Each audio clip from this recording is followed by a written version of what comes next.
సమ్మర్‌లో బయటికెళ్ళినప్పుడు మాత్రం ఈ ఫ్రూట్ మిక్స్ తినని వాళ్ళైతే నాకు తెలిసైతే అస్సలు ఉండరు. ఎంతమందికి ఫ్రూట్ మిక్సర్ ఇష్టం అనేది నాకు కామెంట్స్‌లో మెన్షన్ చేయండి. అదే టేస్ట్‌తో, అదే ఒక ఫ్రెష్‌నెస్‌తో మనం ఇంట్లోనే ఎలా రెడీ చేసుకోవాలో ఈ వీడియోలో చూసేద్దాము.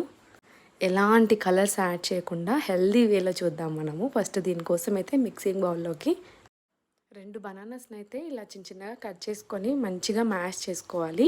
అలా మ్యాష్ చేసిన తర్వాత దీంట్లోకి యాపిల్ పీసెస్, పొమోగ్రనేట్ కూడా యాడ్ చేసుకొని ఒక 80% వరకైతే ఇలా క్రష్ చేసుకోవాలి. ఇలా క్రష్ అయిన తర్వాత దీంట్లోకి వాటర్ మిలన్, పపాయ, ఆరెంజ్, హాఫ్‌గా కట్ చేసిన గ్రేప్స్ మన దగ్గర అవైలబుల్‌గా ఉన్న ఫ్రూట్స్ అన్నీ యాడ్ చేసుకోవచ్చు. అన్నీ వేసుకున్న తర్వాత ఇలా 80% క్రష్ చేస్తే మనకి తినేటప్పుడు క్రంచీగా, టేస్టీగా ఉంటుంది. మొత్తం మ్యాష్ చేయాల్సిన అవసరం అయితే లేదు. అలాగే లాస్ట్‌లో 2 టేబుల్ స్పూన్ షుగర్ యాడ్ చేస్తున్నాను. ఎందుకంటే ఫ్రూట్స్ ఆల్రెడీ మనకి స్వీట్‌నెస్ ఉంటది కాబట్టి ఎక్కువ షుగర్ అయితే ఏం పట్టదు. ఈ ఫుల్ రెసిపీ అయితే నేను నా ఛానల్‌లో అప్లోడ్ చేశాను. ఇక్కడ లింక్ ఇస్తాను. తప్పకుండా చెక్ చేయండి.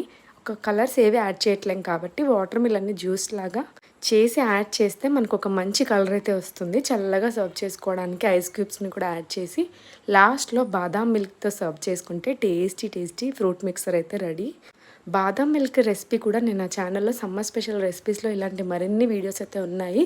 ఛానల్ సబ్స్క్రైబ్ చేసుకోవడం అస్సలు మర్చిపోకండి. వీడియో నచ్చితే please like, share and subscribe.